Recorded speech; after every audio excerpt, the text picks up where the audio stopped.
I'm Steven. Yeah, I'm going to be talking about kind of reestablishing native canopy in our urban landscapes. So the way I ended up here was I am a little bit of a um, guerrilla planter.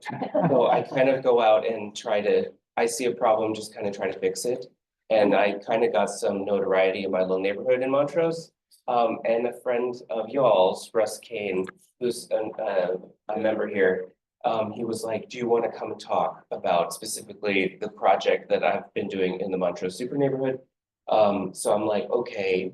So I am sure there are plenty of people in this room who could talk circles around me in terms of taxonomy of native plants, and that's totally cool. So I might not be able to answer all the questions about specific species, but where I kind of, my skill set comes in is just willpower to get something done. And I'm hoping that if nothing else, you leave here with a bit of inspiration to kind of see your neighborhoods in a way that I see my neighborhood, which is just lots and lots of planting opportunity. So I kind of walk around looking upwards a lot because I see a hole in the canopy and I'm like, it's okay, somewhere there could I plant something that would fill that hole? So we're going to talk through a lot of different things and it's going to be interactive and hopefully not super boring. And I'm going to break you into little groups because I brought goodies that I'm going to be giving away to people who can answer questions.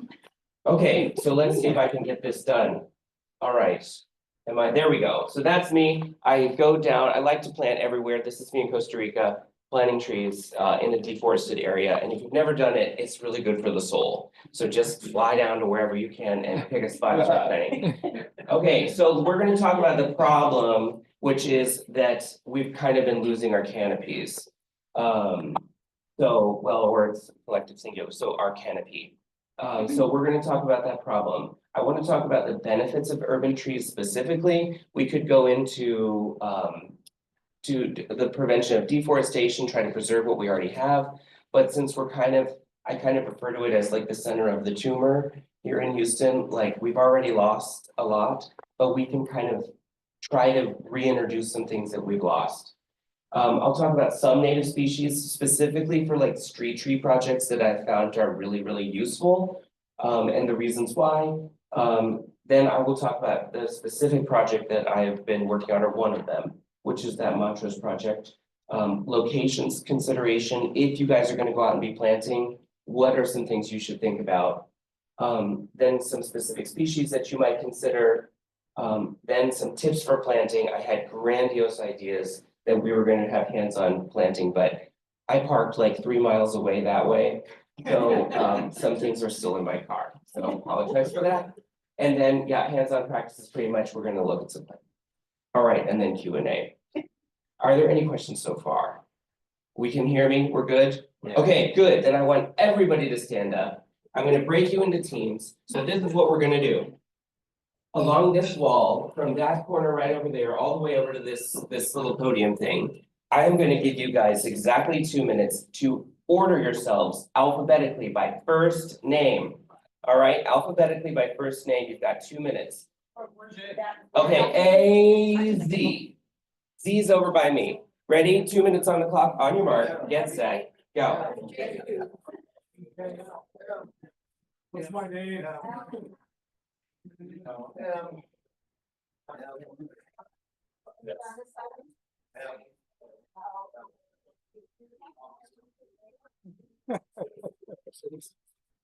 over here.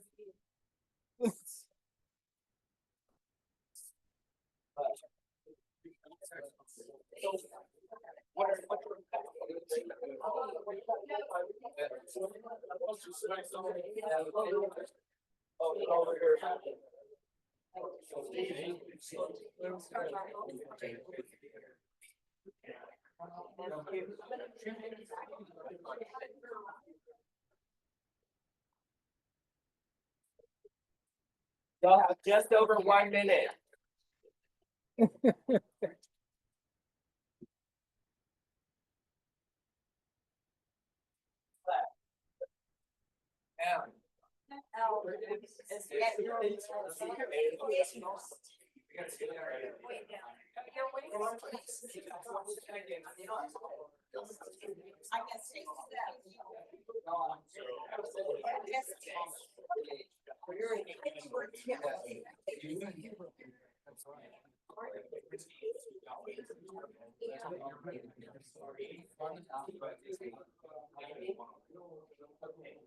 Okay, let's get some questions. Okay. Have you figured out where you are? Yeah. Okay, you're good here. All right. All right, we're in time's up. Okay, what do we have here? Name? Joe?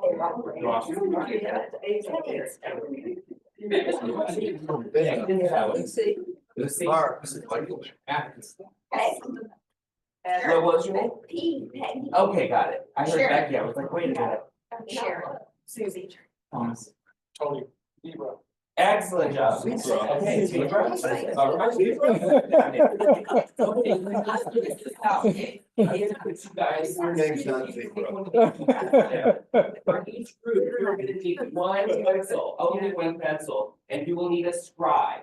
Okay, so let's count off. We'll probably do. Let me count. About 30.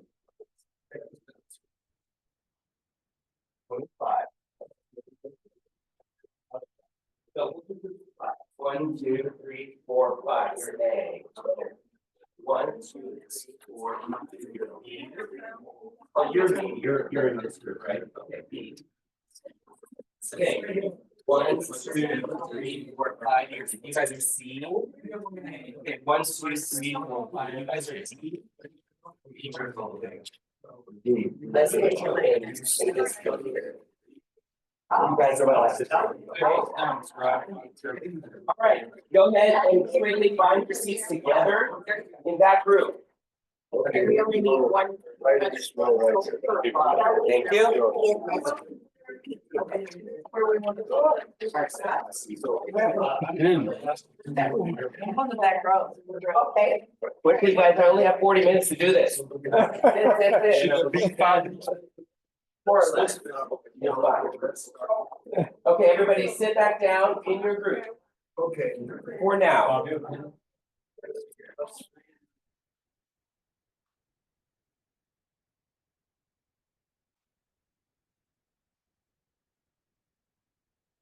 Okay. Yeah, like that's fine. All right, everybody move to the right side.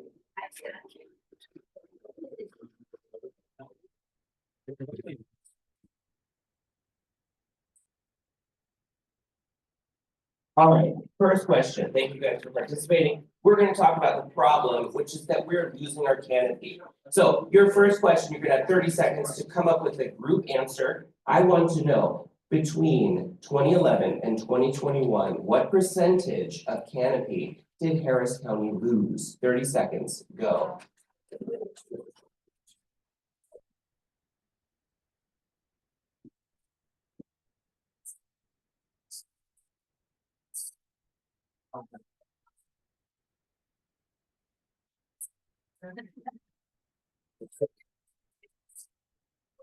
Shaded by. 10 seconds. 3, 2, 1. Okay, what's your guess? What? 40%. 60%. 30%. 60%. 30%. So we had two that said, raise your hands, said two groups that said 30. Okay, you guys said 30. Here we go. So according to the Kinder Institute, it showed that between 2011 and 2021, we lost about 10% of our overall canopy. But if you look a little bit closer, certain areas actually lost a lot more than that. So we had, specifically in East Downtown or Edo, we lost about 46% in that decade alone. So this is bad. We have lost quite a bit. All right, last question. Let's just see if I will call out. So you guys got a point and you guys got a point. You guys have to help me keep track. Now, last question on this one. Between 2001 and 2023, let's take 20 seconds on the clock. What percentage do you think that the greater Houston area lost in that amount of time. Top one, the Greater Houston. Yes, Well, but that's how it's there's, found. but now we're going back to 2001. Now we're Greater Houston. What now? Now it's Greater Houston. Yes. So it's 2 decades. 2 decades. The drop is.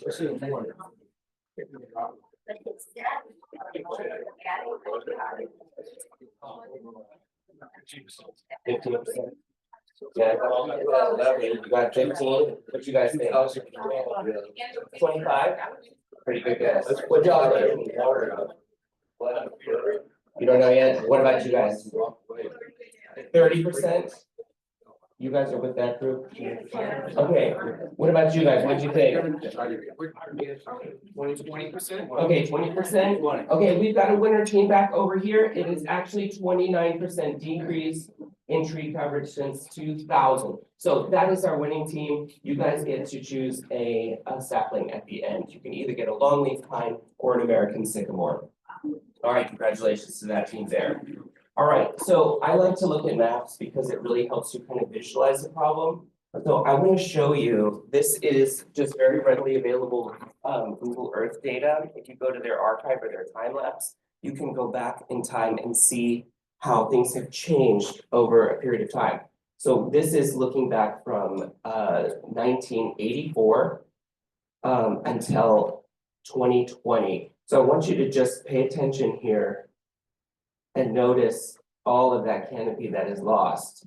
So if I go backwards, this is probably the best way to visualize it. This is, you can see how much more green we were. And so it's really almost like watching ants, you know, kind of just devouring their environment. So this is Greater Houston, and if you look specifically at North Houston, which is where we are going to have quite a few, or a little bit more of our canopy coverage. This is from 1985 until the present time. You're going to see that same thing that is pretty dramatic. So if you look at some of these larger chunks of forest that are just absolutely eaten away. And what's ultimately happening is we are getting into a situation where we have a lot more paved over area. This has obviously led to a lot of flooding that we're aware of, but it's also increasing our urban heat island effect.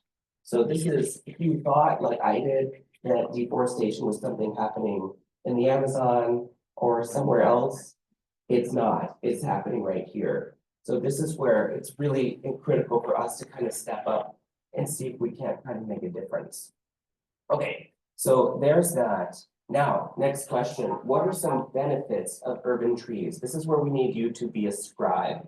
So I'm going to give you 2 minutes. I want you to think of all the potential benefits of urban trees and write them down. 2 minutes on the clock.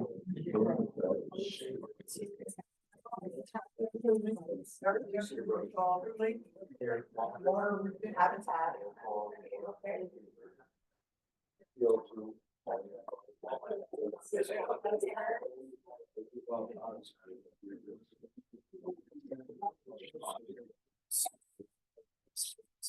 Social skills.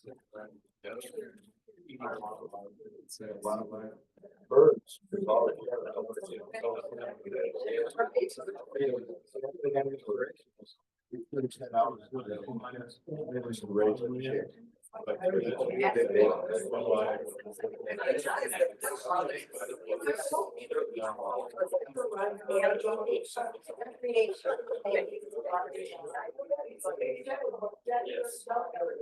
Yeah, it's real that in Hawaii, that banyan tree, that bird, and the flies. I was there on fire. They say fires or the hose in the ground, and get the salt out of there, and then the fire and the ash and start growing. Well, I looked at driveway, and then the fire started here.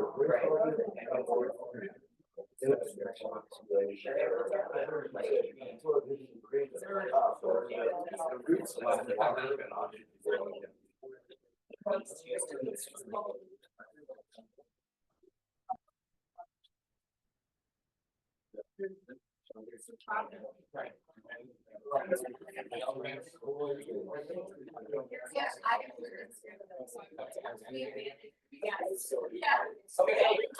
All right, let's go ahead and wrap it up. Write your last one. In 5, 4, 3, 2, 1. Awesome. Count up how many things you came up with as your group. Does any group have more than 10? Ooh, okay. 2 groups have more than 10. Do we have a group that has more than 15? Okay. All right, so you guys go ahead and tell us, what are some benefits of urban trees that you came up with?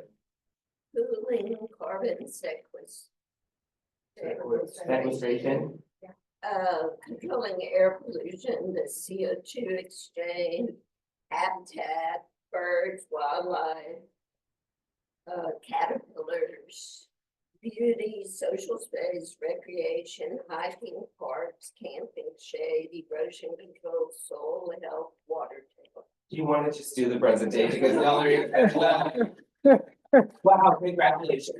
You're definitely the winner. You guys hit a tree. Does anyone have anything else to add to that list before we continue? Yes. Yes, that's really good. Water, yes, you're absolutely right. Great work, you guys. Everybody, congratulations. You guys get a tree, and this group over there's won a tree, but there are more opportunities ahead. Okay, here we go. So improved air quality. We can all understand why trees are producing that oxygen which we like to breathe. All right, increased shade. This is obviously very like a no-brainer. All right, we've got reduced stormwater runoff and flooding. And that is also very important for our replenishment of groundwater supply. So this is really critical noise reduction. We have those leaves that are going to be absorbing a lot of that noise off of a freeway, for example. Wildlife habitat and food, reduced heat island effect, which we're going to talk about a little bit more in a second. Reduced evaporative emissions. So as the temperatures decrease, you're not getting as much emissions off of cars, which is great because that contributes about 16% of our hydrocarbons. That also contributes to the ozone production. So increased groundwater replenishing. So that's a really important thing. As we slow that water down, it has time to seep in lower and replenish our aquifers. Increased carbon sequestration. That was a good one that you guys mentioned. Physiological benefits, reduce stress or anxiety. Most of us, when we want to go relax, don't go downtown. We probably want to go to a park, right? So there you go.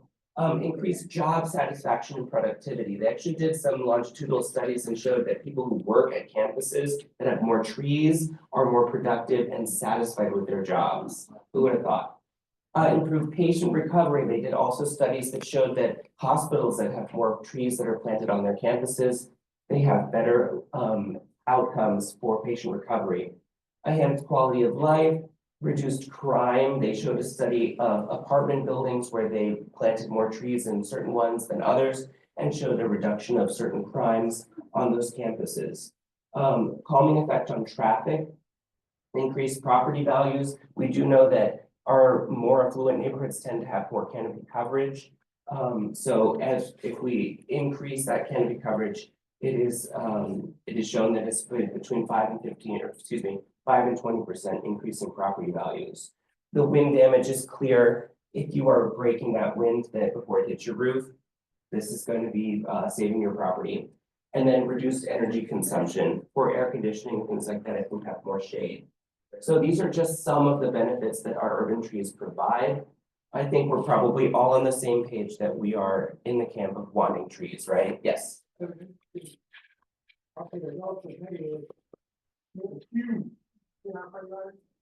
insurance company came out and put a value on that tree and our insurance went up. If that tree gets back down, it's gonna go right into our house. Yeah. And by unfortunate circumstance, the guy up the block, his tree went down. Fortunately, it fell into the street. I'm surprised you can still get insurance. It's so expensive now. But yes, yeah, you're absolutely right. It is, there's the risk. You can always have a limb that falls, but what do you do? Okay, urban heat island effect. Let's talk about this one. If you were not aware, everybody's familiar with this concept? Yeah. Okay, so I'm going to speed through this a little bit. urban heat island effect, what ends up happening is the rays of the sun don't really warm up the air that much. What it does is it warms up surfaces on the ground, and that ends up heating up the environment around us. So what we want to do is reduce the amount of radiation that is absorbed by those surfaces. And one way to do it is to increase evapotranspiration. So what we want is water in the ground or in leaves or in anywhere, which then it takes a lot of energy for a molecule of water to turn into vapor and to go up in the air. So by increasing the amount of basically liquid or water that's in the ground or in an area, you can reduce the amount of heat that is stored in those surfaces. So this is why rural areas tend to be much cooler, especially at night, than do our urban areas. So we can't take away our roads very easily, but what we can do is shade them by planting trees and building our canopies back. So there's a lot of cool studies on this. This is just a couple graphics. They're up here as well. You can see shockingly huge differences between pavement at 150. This is Texas A&M Forest Service, love them, versus a shaded area, 92 degrees versus 123. And we're all in Houston. We know what that feels like. So you can see shaded areas can be 20 to 45 degrees cooler than unshaded areas. So this is another reason why we really want to try to reestablish those canopies as much as we can. This is just another graphic of more or less the same thing. Okay, so next chance to win a prize. How many native tree species can we list in 2 minutes? I'm going to give you a second. Ready? Go. Whatever. I'll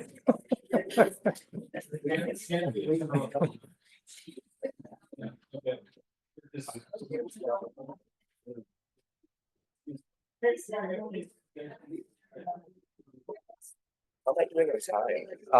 You're fine. Okay, I think you're fine. I think it's going to be less hands-on at the end. So Yeah, that's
Okay, you got 10 seconds left. Yes. Okay, start counting out how many you came up with. 5, 4, 3, 2, 1. Okay. All right.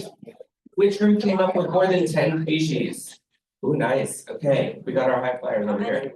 All right, y'all did too? Okay. 10, we're at 10. How about more than 15? Ooh, okay. More than 15, more than 15, more than 20. Okay, well, we have a winner over here. All right, go ahead and name them. What'd you come up with? You wanna go by genera? Spit it out. Quercus michelii, Quercus schumardii, Quercus candii, Quercus virginiana, Quercus fusiformis, Cypress, Taxodium, Distychum, Bucranatum, and Splendens, which is really not native here, but And only 19. Juniper virginiana, Cornus florida, Cornus gemunii. I'll just give them a tree. Okay, yeah. Okay, this is actually pulled from the native plant site of Texas website. There are lots, and they're pretty much in like size order, so we've got quite a few that you know, although I'm not using the taxonomical Latin names. Lots of great trees on here. As you move further down, you get smaller. Sweet gums I absolutely love, by the way. I don't know why they're not more popular. And then some of our smaller trees then towards the end. There are lots and lots to choose from. Right behind, But let's talk. I kind of think of trees as like wines. Yeah, there's kind of no way to be an expert on all of them or know all of them, but there are really great resources you can go to find out more. So one of them is the Native Plant Society of Texas. I'm not sure why that graphic's not showing up. There it is. Okay, so this one, obviously, you guys are members here. You know, this is a really good place to go if you want information on native plants of native trees specifically to plant. One of my favorites here is the Texas A&M Forest Service. Really good information on everything you could want to know about a specific tree. If you are looking to plant something, start here. It's at least going to be reliable, good information that is backed by research. So this is one of my favorite trees to plant in for street tree type projects, which is why I'm passing them out today. They get very large, they have really broad leaves, and they're great for shade. So if you want to reduce the temperature in your area, boom, there you go. All right, it scrolls down much further. It'll tell you all about the seeds, all about the roots, all about everything. Great place to go, Texas A&M Forest Service. All right, so let's talk. Are there any questions before I move into the specific project? Yes. When a person's plant a tree, how can they plan for a bunch of trees? Because, you know, sometimes they end up with a problem. Yes, you're onto something, and we'll talk about it here. All right, so this is a project. This is in Hyde Park. I don't know if you guys know La Mexicana maybe, or Nico Nico's. Yeah. That's my jam, although I bring my own silverware because it's way too much plastic. But this was a strip, y'all know what I mean. Okay, this is a strip on coming up between Waugh and Montrose on Fairview. And this is a little townhouse complex. And I noticed it was just bare. There was absolutely nothing there. So I kind of knocked on some doors and I was like, hi, can I plant a couple trees? So we went with American sycamores and we planted them. So I'm going to show you a little video. And this is basically an open ditch type situation here. This is where the project kind of started. So let me show you how it kind of went. All right, so we've ended up planting, I think, 8 in a row here. Now you have to remember that these trees get extremely large. So the canopy, you can't really look at the ground. This is just basically where it's starting. But when you go up in a few years, we're gonna have a great, that's actually an American sycamore across the street. So you can see how big these things are gonna be. What about the power line? I am going to talk about that, don't you worry. Okay, so this is how that project started. All right, so now I'm going to show you where we were a year later. So, okay, this is the exact same. Now I'm starting on Waugh, and I'm going to round the corner. We had some cedars. These are some sweet gums that we planted, and we've gone all the way around. I probably have 150 trees in this couple blocks from this little project. So anything with the stones we planted in, sorry, I'm a little under weather. All right, so these are a lot of American sycamores. We've also got some magnolias in there. Not native, but my neighbors really wanted loquats, so I was like, fine, whatever. Although I shouldn't have said that here. Okay, so we got some red oaks in the ground. Try to avoid going with monoculture. If you do get some type of disease going, you want to hedge your bets a little bit. But you know, you gotta love an American sycamore. They're just great. All right, so ignore the sidewalk.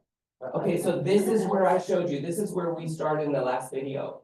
So this was in the same year, one growth cycle, and we put in some red maples. All right, then we went across the streets. We got all those, and then this project went all the way down to Montrose Boulevard. Okay, so you get the idea. They grow, they're great, they're wonderful. All right. We'll talk. What year was the I started, was in January 2023. And now if you saw them, they're even bigger. All right. So I think probably for the interest of time, everybody gets a tree. How about that? And we're just gonna skip over these questions. So when you are selecting a planting location, there's a lot of things to consider. All right, so you mentioned power lines. You really need to think about your overhead utilities. But I will say before I get into this section, you know the old adage, the best time to have planted a tree was yesterday, and the second best time is today. If you take away anything, just plant.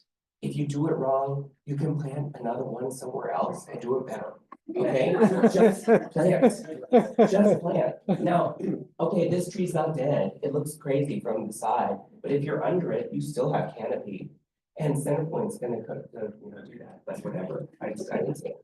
So, but you do need to consider what's above it. Now, this is the most important thing I could probably say. Not all power lines are power.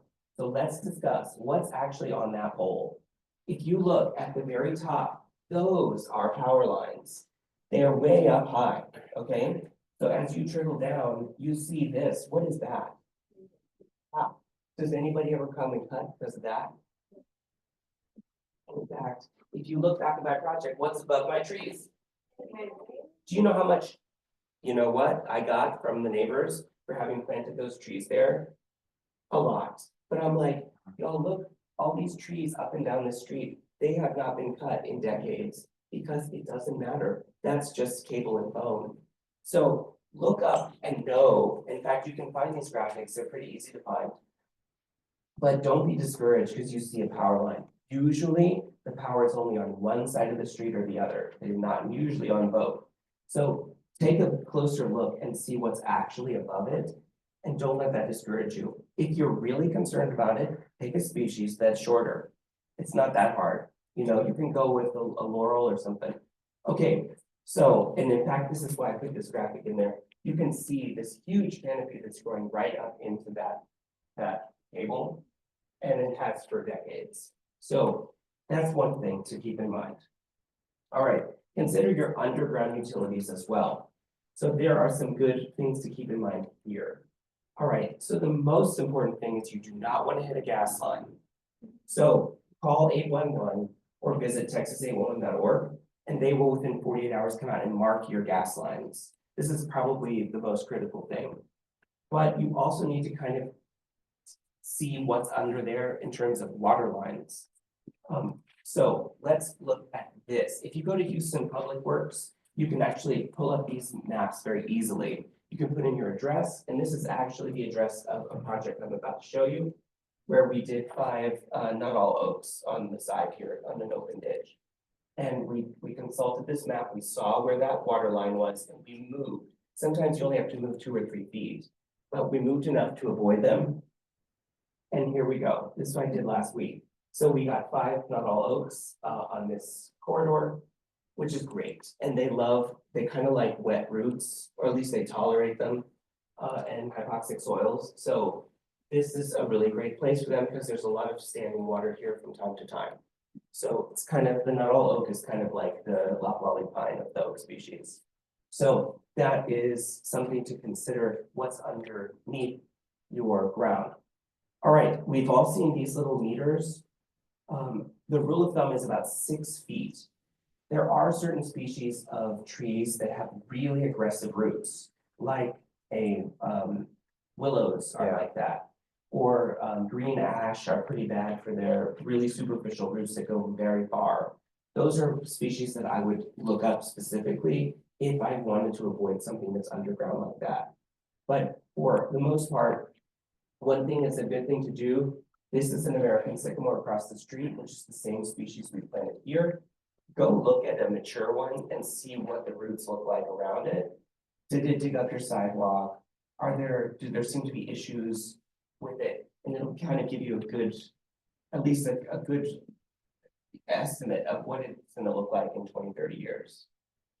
All right. So additional considerations, and give me 1 second. I do have to take a drink of water. I took my nephew to Japan last week and we got back yesterday. Oh. So I'm a little hoarse and jet lagged. He's 13 and loves anime. So I had to show him also. Anyway, okay.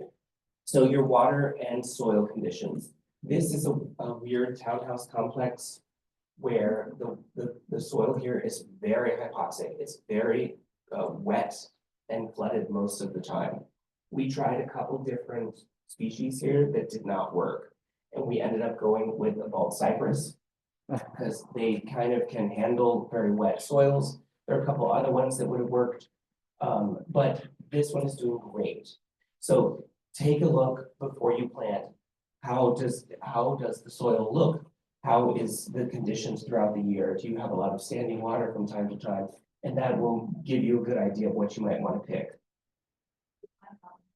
This one, I planted it last year because it was before the growth season last year. So probably, I want to say it was probably a little bit later than I like to plant. So it was probably March of last year.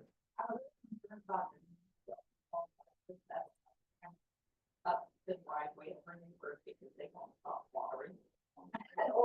All the token neighbors. Yeah, yes, I know, they do get large and they do have those needs. This one is probably not gonna have a problem for a while, it's pretty small. But it'll be best somebody else. Yes. Okay. Concrete, actually, yeah, I recommend that anywhere near hardscape. Okay. Unless you like it, some of you need that. They don't get the same needs when they get on the animal, right? Yeah, Montezuma, okay, that's good to know, I need to write that down. He just says a Montezuma cypress is a good alternative, it doesn't have the needs. Okay, so that's good, all right. So here we go, consider the traffic, the pedestrian usage. These are some trees we planted there. This is kind of those from the other side of the street looking at that project across. So we went on this side as well, but it was starting to obstruct the view of traffic from Van Buren, which is a teeny little road that two people use. But they were vocal, two people. So we ended up cleaning up the lower limbs. That is something to consider, which I think I make a point of it in a second. There are certain species, if you've ever had a crepe myrtle, not native, but they have those little suckers that come off of the base. American sycamores will do something similar, so you just have to stay on it where you're pruning back those lower limbs. There are regulations for. There are, yes, And I think you have to have them for. yes. I think that's my next point. You need to consider your permits or your HOA requirements depending on where you live. For Houston, we do have the Houston Permitting Center and the Urban Forestry Department. They're usually not as strict about permits unless you're taking a tree out or taking the limbs off. So in planting, just consult with them, tell them what you want to do, and then they will let you know what the requirements are for your area. So I don't live in an HOA, which is kind of nice, but also bad. I mean, it's, you know. So anyway, but yes, consider your permits as well. Okay, do you guys want one more question? Yeah. Question down here. Yes.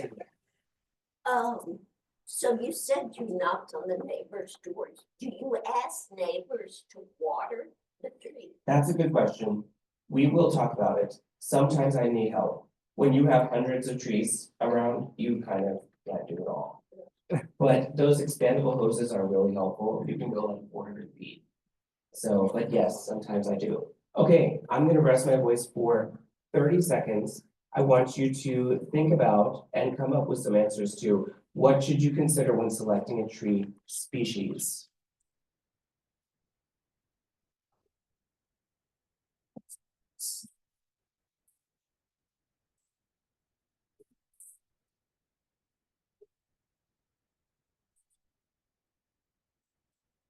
Have fun. Yes. You want to cook? This is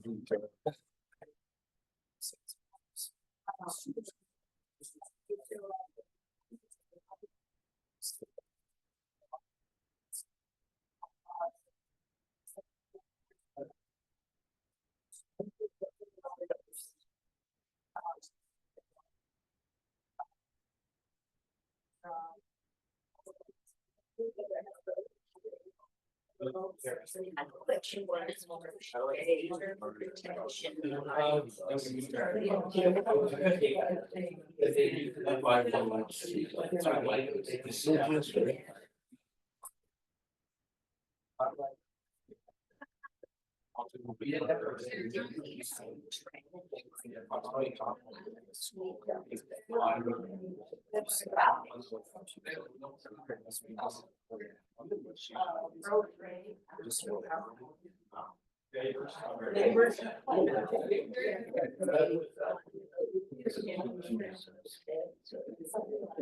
Okay. All right. Okay, between the two groups left that haven't gotten a tree. What are your considerations when you're selecting a species? Anybody? Yes, yeah, okay, Distance to structures, shade it provides, possible litter, if that's a concern.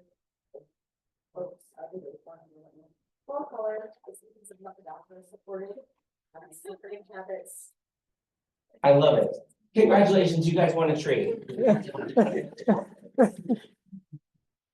Who didn't see that coming? All right, here we go. So consider the water and the soil. You said that, that's absolutely right. This one, perfect location for a tree that likes a little bit more water on those open ditches. All right, so consider that mature canopy and root spread. This is critical. So this is obviously, I don't actually know, this is just a picture I found online to illustrate my point, that this strip is probably not the best for that tree that they selected for that area. So definitely consult and see what that mature size is going to be. All right, consider host species for threatened wildlife. This is really important if you see what we do in the whole of the continuum here. So this is the American sycamore. This is the one most of you guys are going to be going home with. This tree offers shelter for a lot of different animals. They specifically like the older branches that break off, they go into the hollows and they make their nests there. Lots of cool animals, including raccoons, which I love. For food, there's lots of birds that eat their seeds. We know those little seed balls that they produce.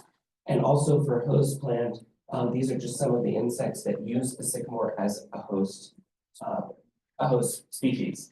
So you can find this information on pretty much any plant that you want to plant. Think about what you want to attract to your area and plant that. All right, consider the growth rate, especially for street trees. What I have found in all the trees that we planted, the ones that grow the fastest, at least in the initial phase, are the ones that have the highest rate of survival. This is an example, that you know where I showed you that little cypress? This is right next to him. This is an Airbnb that's rented out a lot and they don't care at all. So they would put the trash cans right on that gravel next to them, and when the machine drops it back down, it would split those trees in half. This is about the fourth tree I had in this location. So once I get a position, I do not let it go. Because I'm like, this we're fighting for. So these like ridiculous, I think it's called harsh or harsh architecture. You basically make it really uncomfortable for someone to use this space. And this is basically, it has nothing to do with the tree. It's to stop the, it's to stop the trash cans from breaking the tree. So think about your trees, the faster they grow, the better the more likely they are to survive. The neighbor or the neighborhood buy-in, this is really critical. And when we get to those droughts in the summer, if you're out there watering yourself, which I usually am the one doing that, you will become exhausted. I have a trolley. I look ridiculous with my sombrero, but I do. And I have these long hoses that I go all around the neighborhood. I have a water bladder and I have a little spigot, and those are for the really far ones. But if you get to know your neighbors, you can just say, hey, I'll bring my own hose. Can I just hook up and use the water from your faucet? I'll buy you a beer or something. This is loquats. These are not native, but my neighbors really wanted them, and they are great at trying to like fight to keep them. And so they covered these. So in our last freeze. So I can't get out there and do every tree that I've done. So this is, I will say, through this project in Montrose alone, I've built such an incredible community of people I would have never, ever met otherwise. So this is in that little dolphin fountain in Hyde Park. So I planted these trees. These are American sycamores. But we had a little neighborhood get together and all these people are ones that would come out and help me with water. And sometimes if they don't, if they're not passionate about planting, they'll just talk to you when you're out there working on the trees. So that's just been a great little unexpected bonus. That's almost the best part of building not only the canopy, but the community. So the pruning and the maintenance needs, like I said, with those sycamores where you really have to kind of clean up the base. Just make sure you're on it because a lot of times if it's by a sidewalk that a lot of people use, if you don't maintain it, somebody else will do it and they probably won't do it with as much love as you would. Seed nut production, leaves, some obviously we know with great myrtles, not native either, but if they have the Chinese bark scale, they'll drop all that sap down, which is kind of a pain. So just kind of keep in mind what your species is going to be doing. And then again, I had mentioned this earlier, for larger projects, really try to avoid monoculture. With those sycamores, they do tend to get anthracnose, which is a fungal infection that kind of disrupts the circulatory system of the plant. And if it starts to get in an area, like they'll all get it. So kind of plant a few different things just to see if you can mitigate that. Okay, y'all good? Do we have, how much time do I have left? Oh, we're good. Yeah, okay, show and tell. I'm gonna show you just a couple tools that can be really helpful when you're planting, and then I will stop talking.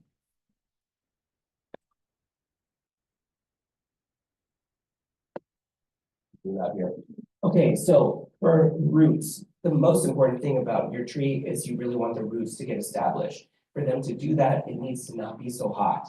So I usually start planting right away in November. Don't worry if it's freezing, if it's just up in the ground.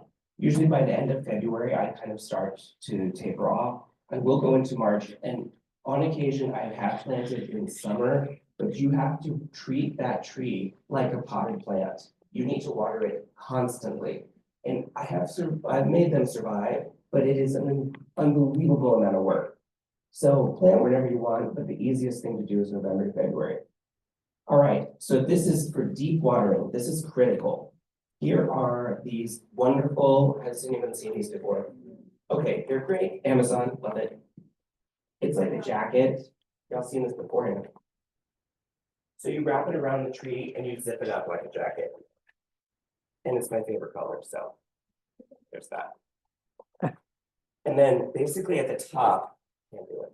You put your hose in there and it's like 60 gallons of water and it will very slowly seep out and water deeply. Which is what you want. What's So the name of that? talk to me after, I'll tell you. So the thing is we use a lot of mulch, and the reason you want to do that is that you don't want your soil to become compacted and hydrophobic. So if you just go out there and spray, walk away, none of that water is going to get down to the roots at all. So try to keep at least some bark or mulch on top of that soil just to keep it able to absorb water. These do not waste your money. These are like these donut waterers, but they're terrible. Y'all seen these before? They're awful. They don't work. Don't even waste. Don't do it. If you're not gonna buy like a real one, like jacket one, don't do it. Smaller trees though, like, I was worried about those jackets, with like tiny trees. One thing I've seen, I don't usually do it, but a PVC pipe where you kind of put it in when you're planting, and then you can pour the water in there. Another thing you can do is literally just have a bucket where you drill a very small hole in it and just let it seep out slowly. The problem is this, is it starts pooling because the ground's uneven and that's.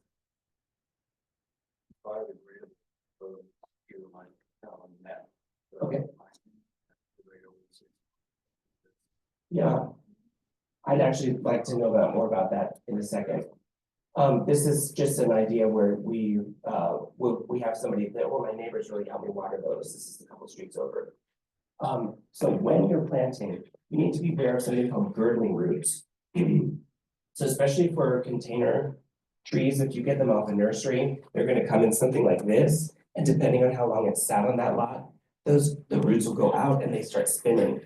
So if you don't cut them or really massage them and make sure they're not in a circular formation, in some years, you're gonna have some real trouble. This will probably kill that tree. And you can see if you just plop the plant in the ground, like, well, that didn't go anywhere. So it does seem a little bit horrifying when you really are planting a tree, that you take an X-Acto knife and you actually cut every couple inches around to break up those root balls. And then each one of those cuts allows the roots to start establishing into the soil. So I'm gonna show you that here in a minute. All right. Nice. Is it dead yet? So this is such a fight I have with, who's seen something like this before? Okay, yeah, I was like, let me find the most horrible one I could find. This is obviously called volcano mulching, very bad, it will kill your tree. Basically, what's happened is, imagine you're walking around for the rest of your life with your feet in wet shoes. So your skin will rot and then you'll get an infection and you will die, and that's what's gonna happen to this tree. Some of them put out. Get roots on top of Some, yeah, it depends on the species. I've seen some hollies Going around town, you that were can just see killed. trees where the roots are like on top of a big mound. They're not mulch like that anymore, but they were some. Like a live oak. They'll do that, yeah. So, yeah, don't do that. So in this is obviously showing where you want the visible root flare at the base of your tree. So you can mound up your soil or your mulch in kind of a donut shape around the base of the tree, but that's to allow the water to kind of sit and then water more deeply. But you want to make sure that you keep that debris away from the base of the tree, so it's not touching the trunk. So that's a really big consideration if you want to make the investment in the tree. That's what I would do. Okay, here are just some tricks of the trade. If you're gonna do like bare root trees, if you start doing a larger project, you can get one of these little augers, which are kind of cool. You could just go around. It's probably fun for y'all planting other things too. But this is one of my favorites.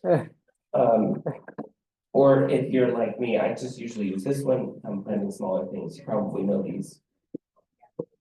Main thing for trees specifically, I use a lot of these, especially in projects where that need isn't quite be maintained by somebody else, and whether, landscaping service or the city. They are gonna go to town with their weed whacker at the base of that tree, which can kill the tree. So it's very important that you use something like this. This is a trunk protector, yes. Yeah, trunk protector. So that you just basically keep humans from damaging the base of the tree. Yes. So my experience with those that,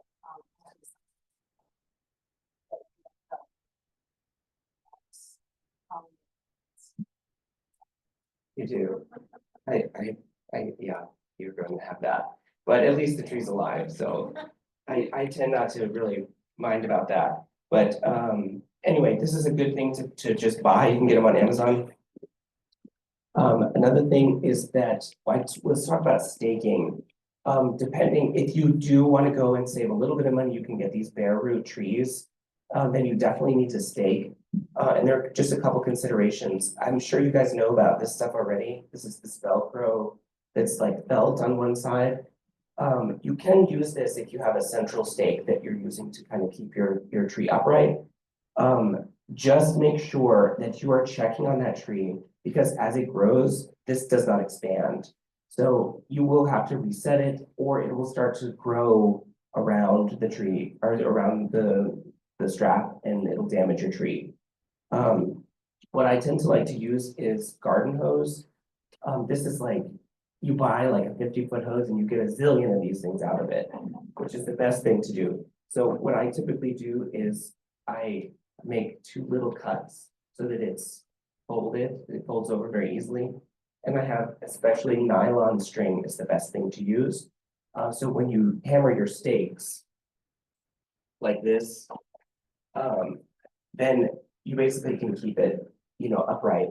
And like I said, if you need to prevent people from damaging the tree, you can set these a little bit wider. Just to make sure that that space is kind of claimed for that tree. I don't, I don't ever leave them on more than like a year or two, depending. I had some last year that actually in barrel that then were kind of leaning pretty heavily. So I might restake for that. But for the most part, you don't want to leave it on for more than a year. Try it for one growth season, especially if you're preparing your root ball effectively. If you're really scoring the root ball, they will anchor much faster. Yeah, I've seen some Canopy planted trees that down plants. Yeah, I guarantee you they did not cut the root ball. Yeah, That planted in the hole. Just, it didn't spoil the leaf. no, they did not. Okay, so let's talk, because I didn't end up bringing this dirt in here. So let's just talk best practice about planting the tree.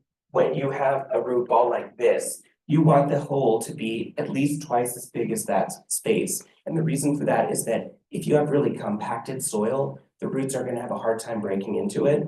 So you basically break it up for them to allow them to kind of root faster.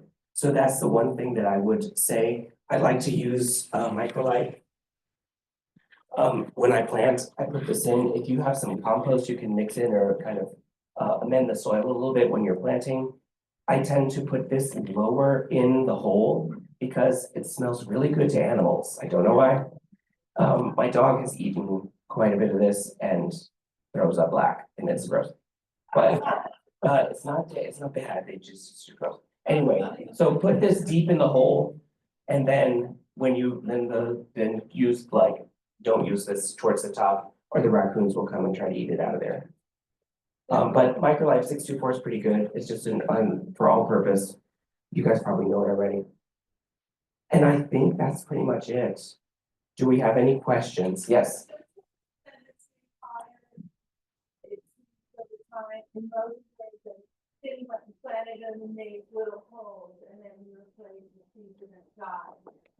Yes, that's a good point. Since I'm not demonstrating, you want to look for the root flare. Typically, you want this to be about 2 inches higher than the grade of the actual land that you're planting in. So it will settle, but that's okay. As long as you keep things off of from around the base. But I have found that the trees that I plant ever so slightly higher do better. So if you're like, you're digging to China, that's gonna be bad. Yes, For staking or time, you want to leave some input for lovely purposes, don't come against the road. I don't. I don't, mostly because I can't check on my trees all the time. And if they're wiggling in there, they're probably gonna be damaging the bark where those ties are. Yeah. I don't. Anything else? I've seen where they like intersect to like they're not like they're actually not that close to the itself. Oh, I see what you mean. Yeah. Like intersect your tubes Mhm. and they're tied to the post. So you have like one this way, one way this way. Is it like the picture I showed?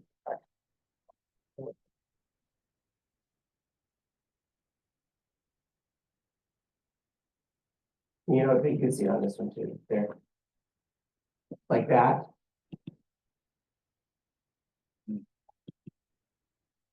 Where you have 2 poles, is that to me? Okay, Yeah, you need 2 poles. Yeah. And you want to, like you said, you need to be careful, put it like there are some trees planted in my neighborhood, they left the bathroom nursery sticks. Send them pulling out myself, it's like this rubbing, it's It got does, that it'll high damage it. and it's been a year and they're like totally rubbing on the tree. and what you'll find is it actually damage, especially like American sycamores that grow so fast, it will damage the tree. So, thank you guys so much. Yes, question?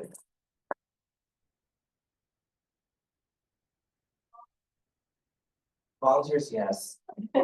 Funding is just me, usually.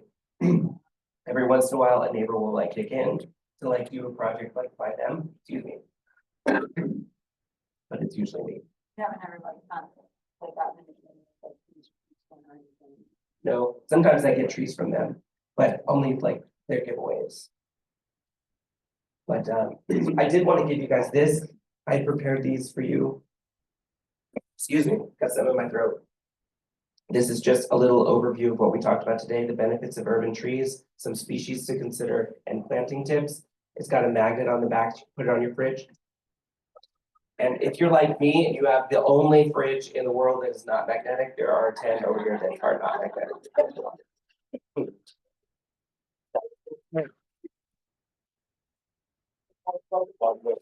Yeah, Steven. Pays me. Yeah. I'm paid in community, I guess. I don't receive payment for what I do. With trees. I do have a regular job, yes. Oh, okay. Stephen, I think we have a Zoom there's question. a question from the Adrian Dupont. Are there any Texas state laws that prohibit the amount of trees that can be removed from Texas landscape? Do you know of any?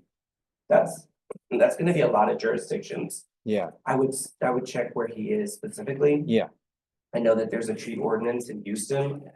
But it's pretty weak, but it'll tell you like, if you remove a tree of a certain like caliper, then you have to like replace that, but it's usually like little tiny, you can do multiple small Yeah, trees. But there's gonna be so many jurisdictions that you would just have to check the laws where he is. okay. And the other question was about permitting. Where did you say we should go for? Yes, the Houston Permitting Center. Okay, And then the urban forestry or the forestry department there. okay, okay, That's gonna be where you go. thank you. All right, Right. yes. I used to live right around the block from you, Uh-huh. in that little area. They were wanting to put on something. Yeah. Whatever. So far, it's an ongoing thing. So I would encourage engagement if that's something that's important to you. Because we did get then a new proposal, at least approved, to try to save more trees. But it's still being hashed out. So I would just kind of follow them if you were interested in it. I think it's like Save the Montrose Live Oaks. Just follow that website and you can kind of keep abreast of what's going on. So, yeah, yeah. What are the smallest trees that we plant, and how do you protect them from mowers? So the smallest trees I plant are ones like the ones you saw that are usually like 6 feet.